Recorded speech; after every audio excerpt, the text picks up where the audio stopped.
All right, let's talk about fairness. You know, most of us think we've got it covered. But what if being fair isn't just about having good intentions? What if it's more like running the right software in your brain? Today, we're going to install a whole toolkit of mental hacks to go beyond just wanting to be fair and actually start being fair. So let me ask you something straight up. Do you think you're a fair person? I mean, really, most of us, if we're honest, would probably say, yeah, of course. We try to be objective, right? We try to give people the benefit of the doubt.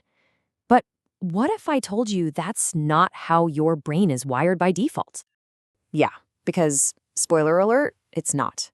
Our brains aren't actually built for objective capital F fairness. Nope.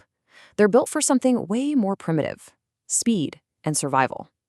That means quick judgments and sticking with our in-group, our tribe. So let's just call it what it is. It's a fairness bug in our mental operating system. And here's the thing. You can't fix this bug just by trying harder. That's like screaming at your laptop to fix a glitch. It just doesn't work. What you need are specific mental hacks. Think of them like software updates for your brain, designed to override those default settings. And today, we're going to install 3 of the most important ones. Okay, first up in our toolkit, we've got the double standard test. This one is a game changer. It's designed to fix one of the most common glitches in how we see other people, those snap judgments we make without even thinking. This hack targets a really specific and very human blind spot. Now, that blind spot has a pretty fancy name, the fundamental attribution error.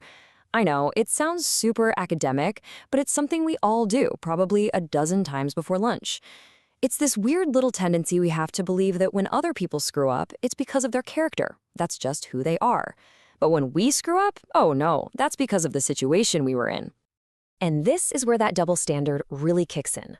Look, we judge other people by their actions, but we give ourselves a pass and judge ourselves by our intentions. So your coworker shows up late and your brain immediately goes, ugh, so lazy, so disrespectful. But when you're the one running late, the story completely changes, doesn't it? It's, oh, the traffic was an absolute nightmare. I really meant to be on time. You see that huge gap? That's the bug, right there, in action. So how do we patch this thing? Well, the hack is actually super simple.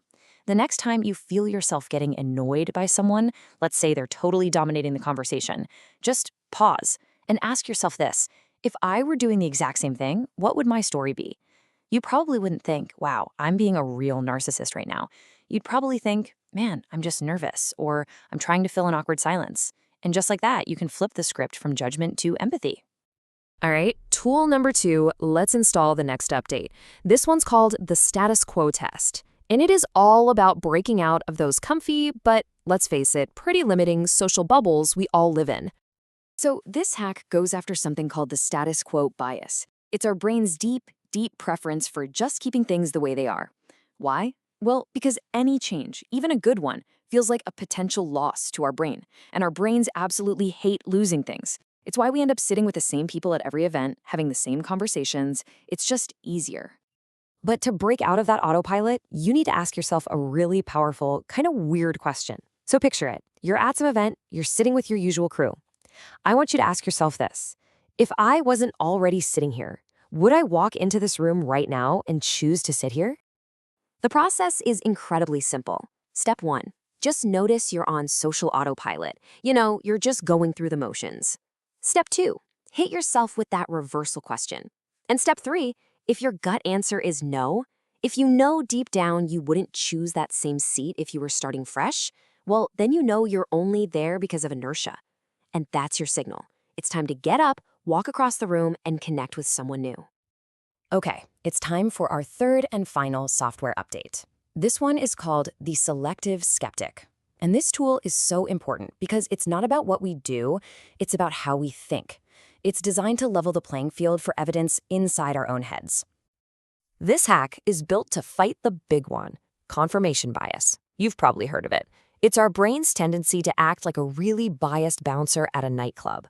It eagerly waves through any piece of information that confirms what we already believe, while giving a full body pat-down and interrogation to anything that challenges our views.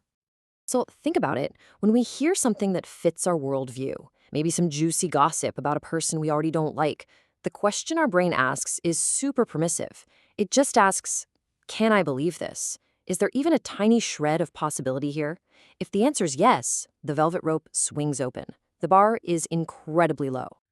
But now look at the flip side. When we hear something we don't want to believe, something that challenges us, the question completely changes. Our brain asks, must I believe this?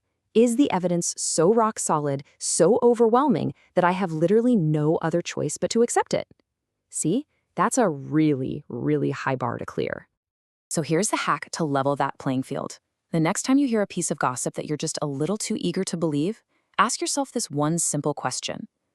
How much evidence would I demand if this story was about my best friend or my mom? Instantly, you'd turn into a detective, right? You'd want sources, context, hard proof. The whole idea is to apply that same tough standard of skepticism to everyone, not just the people who are already in your corner. Okay, so we've installed our 3 new tools: the double standard test, the status quo test, and the selective skeptic. But running this new mental software, it's not just some fun intellectual exercise. Why does this stuff actually matter in the real world? Well, here's why.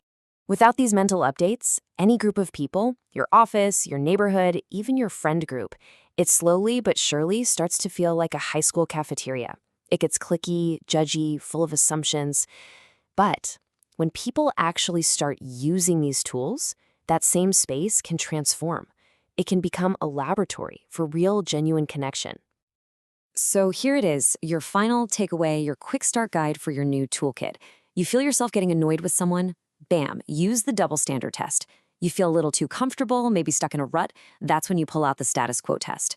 And when you hear that piece of gossip that sounds a little too good to be true, you deploy the selective skeptic. So I'll leave you with this one thought. These tools, they don't just change your perspective in the moment, they actually change the stories you tell yourself about other people. So the real question is, whose story, the one you've been writing in your head, are you going to rewrite first?